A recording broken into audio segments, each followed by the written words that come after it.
Do you have a QNAP like this?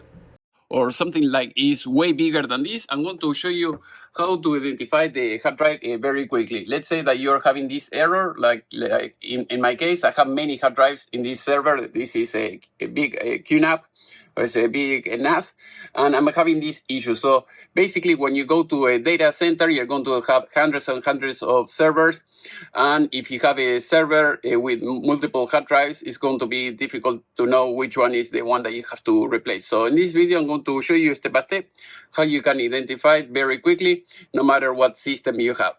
Okay, so as you can see, this is the error when I click on the error that you saw before. So basically, this is the drive that is going bad, and I have to replace it before it dies completely, and so that way I don't lose any data. If you have a desktop computer and you are checking maybe the email, reading the newspaper, watching a video on YouTube, it doesn't matter. Maybe you can mark the bad sectors and then you can try to, reuse it. But when you have data like this, like in my case, I don't want to play with this. I don't want to risk data. So I want to throw it away and buy a new one. So I have a new one. I'm going to replace it. I'm going to show you step by step. All right. If you have a QNAP like me, so all you have to do is you go to the left here on the menu, and then you go here where it says storage and snapshots, as you can see here. And then once you do that, you're going to see this. This is the QNAP that I have, the 1635. As you can see on this side, you're going to see all the drives that are bad. So basically what you have to do is you can count here the base. So 1, 2, 3, 4, 5, 5. So this is the bad one. And then you have to go to the device itself, and then you can remove that. But if you don't want to play around, because maybe you have 10 of these, or you have hundreds of these, if you have a data center, and then you don't want to risk it, you're saying, okay, I'm going to maybe change this one instead of this one, or maybe you're sending a technician, and you don't want the technician, to make a mistake or anything like that. What you can do is this. So now you have this information. You know for sure that it says abnormal. It says information warning. All you have to do is you go here where it says action, locate. And then now you're going to have the drive that is going to start blinking. I'm going to show you so that way you can replace the drive. So that is how you do it for sure. And there is no mistakes or anything like that. You just remove that.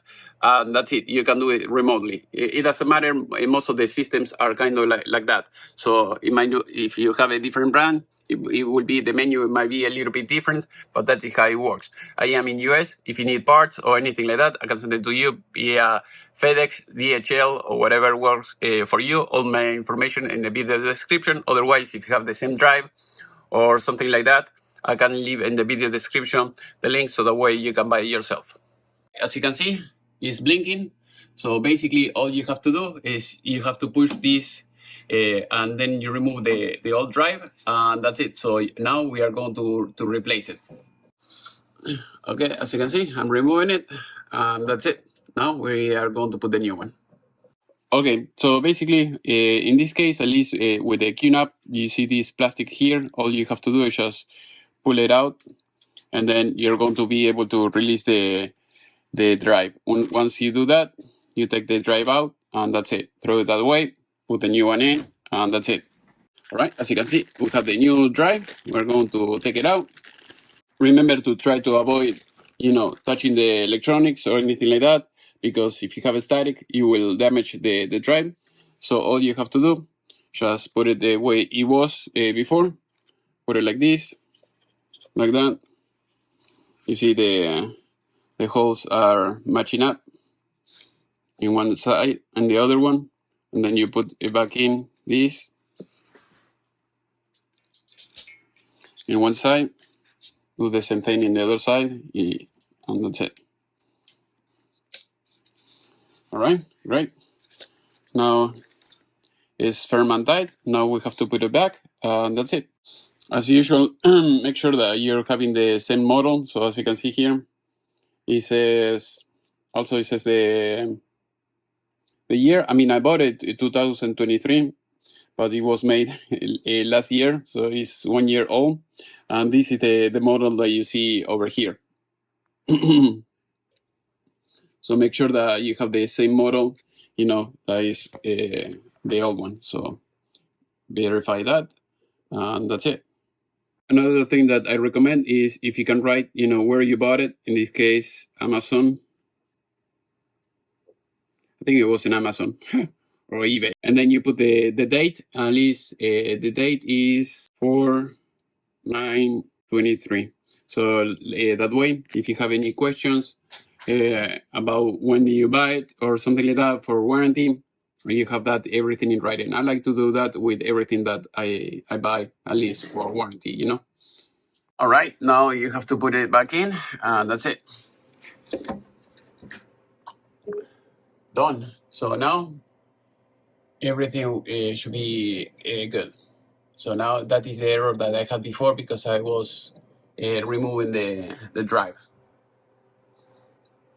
As you can see, now we are good. So everything is the way it should be. So now the volume is being made and all the information is being copied to this new drive. And that's it. So basically, that is how you do it. Hopefully you have enjoyed this video. If you have any question, please let me know in the section below and see you next time. So you can see, if you go to disk later, here, and you go here where it says 5, I mean, this is the disk 5, you will see the rebuilding. So that is rebuilding the RAID. So that way everything will start working as it was before.